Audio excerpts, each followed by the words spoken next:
अस्सलाम वालेकुम जी व्यूअर्स, कैसे हैं आप। उम्मीद है कि आप बिल्कुल ठीक ठाक होंगे। मैं भी अल्लाह का शुक्र है बिल्कुल ठीक ठाक हूँ। आज आप लोगों के साथ फ़िश करी की रेसिपी शेयर करने वाली हूँ। इंशाल्लाह से ये फ़िश आपको इतनी पसंद आएगी कि आप फ्राई फ़िश को भूल जाएंगे। इतनी ये टेंडर और टेस्टी बनती है कि आप इसका जायका सालों तक नहीं भूलेंगे। तो इसके लिए सबसे ज़्यादा जो चीज़ें इस्तेमाल की जाती हैं उनमें लहसुन ज़्यादा क्वान्टिटी में आपको ऐड करना होगा।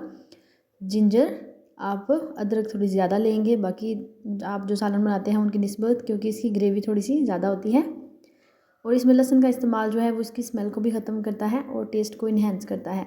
और सेकंड चीज़, इसमें हम लेंगे प्याज।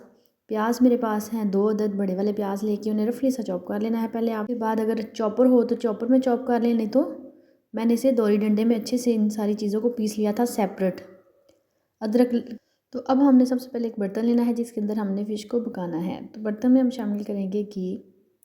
घी जैसे ही हल्का सा गर्म होगा तो हम इसमें शामिल कर देंगे प्याज। प्याज को मैंने पीस लिया था दोरी डंडे में, आप इसे चॉप कर सकते हैं, जो भी आपके पास फैसिलिटी हो, जिस तरीके से भी आप प्याज को बारीक करना चाहें आप कर सकते हैं, लेकिन होना बारीक चाहिए, बिल्कुल फ़ाइन सा पेस्ट बना लें इसका। ज़्यादा फ़ाइन भी ना हो तो, लेकिन इतना तो लाजमी होना चाहिए। अब इसके साथ जो है वो आउटस्टैंडिंग आपकी ग्रेवी बनेगी। इसे हमने हल्का सा गोल्डन कर लेना है, क्योंकि जब हमने प्याज को पीस लिया हो या ज़्यादा चॉप कर लिया हो तो वो थोड़ा टाइम लेता है गोल्डन होने में। तो उतनी देर में ये काफ़ी हद तक सॉफ्ट भी हो जाता है। तो हमने इसे जैसे ये देखिए सॉफ्ट हुआ, हल्का सा कलर चेंज हुआ, तो हम इसमें लहसुन का पेस्ट शामिल कर देंगे। लहसुन देखिए कितनी ज़्यादा क्वांटिटी में है, जो मैंने आपको दिखाया है ये आपने 4 अदद लेनी है। जो गुठलियाँ होती हैं उनको आपने छील लेना है। तो ये 4 अदद थी। तो इसमें हमने साथ ही शामिल कर दिया अदरक और सब्ज़ मिर्च का पेस्ट। इन तीनों चीज़ों को हमने अच्छे से इसमें फ्राई कर लेना है ताकि लहसुन की स्मेल जो है वो ख़त्म हो जाए। जैसे ही लहसुन की स्मेल जो है वो थोड़ी सी ख़त्म होगी और हल्का सा ये फ्राई भी हो जाएगा, तो हम इसमें शामिल कर देंगे टमाटर। टमाटर मैंने बड़े साइज़ का 1 अदद लिया है, आप इससे ज़्यादा भी ले सकते हैं। तो टमाटर के साथ इसका टेक्सचर बहुत अच्छा आएगा और कलर भी बड़ा ही नाइस आएगा। और इसे हम थोड़ी देर के लिए करते हैं फ्राई, ताकि टमाटर जो है इसके साथ सॉफ्ट हो जाए। इसी पानी के अंदर हमने टमाटर के अंदर से जो पानी निकलेगा उसी में ये जो लहसुन होगा वो जलेगा भी नहीं। तो इस तरीके से ये देखें बिल्कुल लो आंच में मैंने इसे पका लिया है। तो टमाटर जो है वो अच्छे से कुक हो चुके हैं, सॉफ्ट होके इसमें मिक्स हो चुके हैं। अब हमने जो नेक्स्ट चीज़ें ऐड करनी हैं वो बिल्कुल सिंपल सी हैं। इसके लिए ग्रेवी बेस्ट होनी चाहिए, जो मैंने आपको बता दिया स्टार्ट पे। फ़िश अच्छी सी वॉश होनी चाहिए ताकि उसमें से स्मेल ना आए। लाल मिर्च ऐड करेंगे। नमक हम कम ऐड करेंगे क्योंकि हमने फ़िश को पहले से ही नमक और अजवाइन लगा के रख दिया था 1 घंटे के लिए। इसमें हमने हल्दी शामिल की है हाफ़ टी स्पून, और हाफ़ टी स्पून हम इसमें लाल मिर्च शामिल करेंगे, और नमक बिल्कुल थोड़ी क्वांटिटी में, ताकि एंड पे हम चेक करके दोबारा सेट कर सकते हैं। इन सारी चीज़ों को अच्छे से मिक्स कर लेंगे। ये बेसिक से मसाले हर खाने में जाते हैं। तो अब हम इसमें थोड़ी सी कसूरी मेथी ऐड करेंगे जायके और खुशबू के लिए। तो इन चीज़ों की अच्छे से बुनाई हो जाएगी। अब जितनी मसाले की ग्रेवी की अच्छी बनाई होगी उतनी ही आपकी फ़िश जो है वो टेस्टी बनेगी।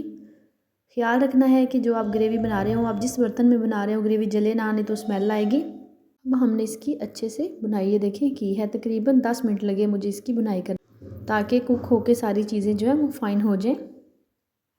अब इसमें आप दही भी शामिल कर सकते हैं। तो मेरे पास दही नहीं था तो मैंने इस वजह से इसमें ऐड नहीं किया। ब्लैक पेपर ऐड की है हाफ़ टी स्पून।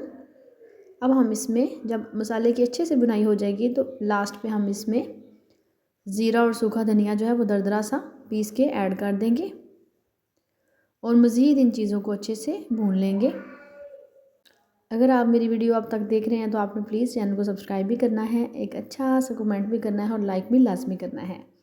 ये आप लोगों की तरफ से हमारे लिए मोहब्बत होती है, इनाम होता है, चाहत होती है। आपका कुछ नहीं जाता, लेकिन हमारे दिल को बड़ी तस्कीन मिलती है और बड़ी खुशी होती है कि किसी ने हमें अच्छा सा कमेंट किया। तो ये देखिए मछली को हमने अच्छे से वॉश किया। ये इतनी अच्छी वॉश थी कि ये बिल्कुल भी आपको नज़र आ रही होगी, इस पर किसी किस्म की कोई भी गंदगी नहीं है। ये बड़ी अच्छी भी आप फ़िश घर पे बनाएं, अगर बाज़ार से लेके आएँ तो फिर उसे लगवा के लेके आएँ। अजवाइन और नमक अक्सर वो लगा के देते हैं। अगर ना लगा हो तो ख़ुद अजवाइन और नमक लगा के इसे 1.5 से 2 घंटे के लिए रखें, उसके बाद अच्छे से वॉश करें तो ये बिल्कुल साफ़ हो जाती है। अब ख़्याल आपने ये करना है, इसमें जो टिप्स हैं वो ये हैं कि आपने फ़िश ऐड करने के बाद फ़िश की साइड को बार बार चेंज नहीं करना या चमचा आपने मिक्स करके नहीं हिलाना, क्योंकि जो फ़िश होती है उसका सालन फ़ौरन से मिक्स हो जाता है, फ़िश इसमें मिक्स हो जाएगी। तो हम इसमें पानी शामिल करेंगे हाफ़ कप। अब हमने इसे कवर कर दिया है। अब हमने इसे तकरीबन 4 से 5 मिनट तक इसे कवर करके पकाना है।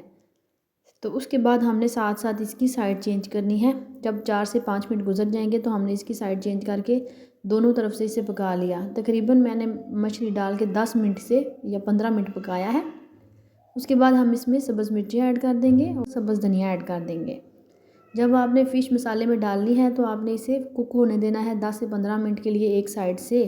दूसरी साइड चेंज करें तो वो पहले से ही फ़िश कुक होगी, लेकिन टाइम 2 से 3 मिनट आप दें। जब इसमें सब्ज़ मिर्च धनिया शामिल करेंगे तो हम इसे मज़ीद 5 से 7 मिनट तक दम पे कवर करके पका लेंगे। अब ये दोनों साइडों से फ़िश हमने आराम से चेंज की थी साइड। तो ये देखिए अच्छी फ़िश जो है वो बन के तैयार हो चुकी है। इंशाल्लाह से ना आपको इसमें स्मेल आएगी और ना ही आपको बुरी लगेगी। टेस्टी फुल ये फ़िश की रेसिपी, उम्मीद है आपको पसंद आई होगी। मिलते हैं नेक्स्ट अच्छी सी वीडियो के साथ। टेक केयर, अल्लाह हाफ़िज़।